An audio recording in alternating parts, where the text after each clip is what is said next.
As this coronavirus crisis continues, we're seeing many Americans sick, unfortunately some dying. We're wondering if the economy is going to come back. Oil's not selling, and people are looking past this crisis and wondering, what will be the fate of America?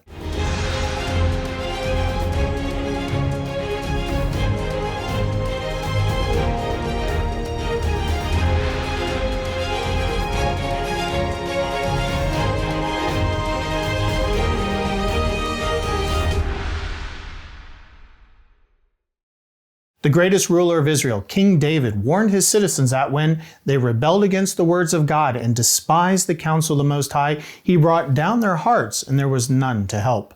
As long as we as a nation ignore the eternal wisdom of God and try to fight this crisis alone based on one, our own very limited understanding of the universe, and two, because we're working off a broken moral compass, we most definitely as a nation are doomed to failure. Bleak?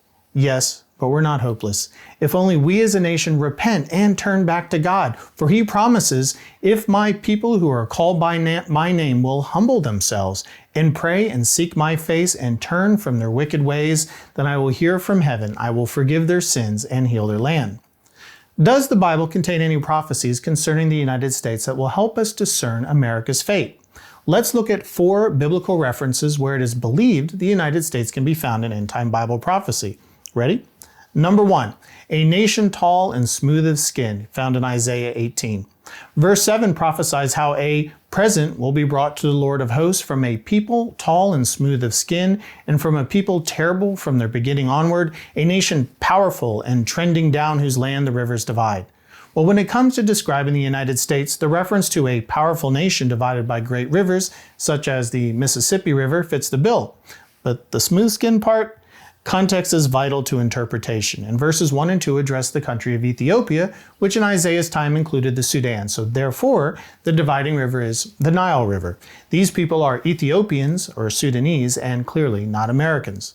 Number 2, the merchants of Tarshish and all their young lions, found in Ezekiel 38 through 39.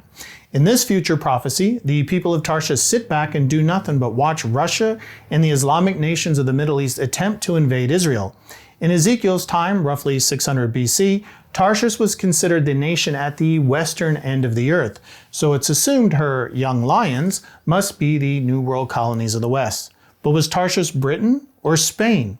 Historians aren't sure, so this may be a reference to the Spanish-speaking colonies and not the English-speaking ones, which would have included the United States.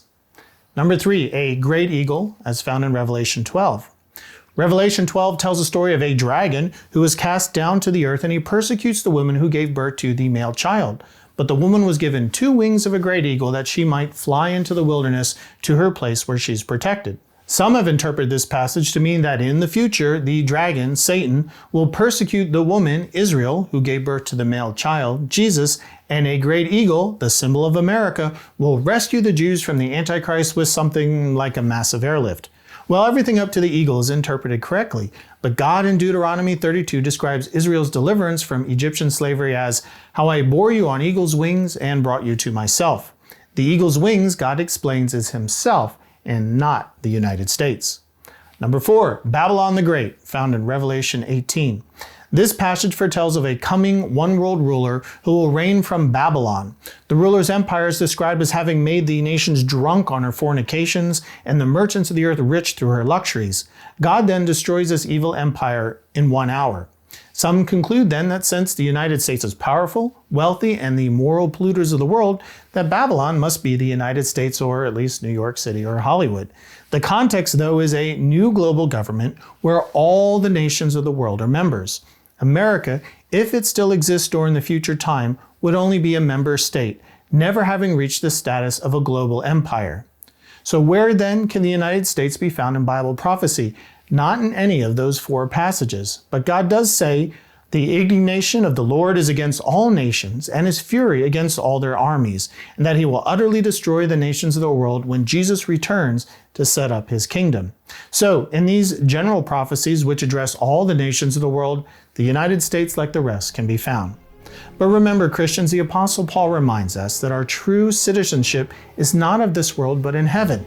So while we wait for Christ's coming kingdom, Do as Jesus commanded. Let your light shine before others, that they may see your good deeds and glorify your Father in heaven.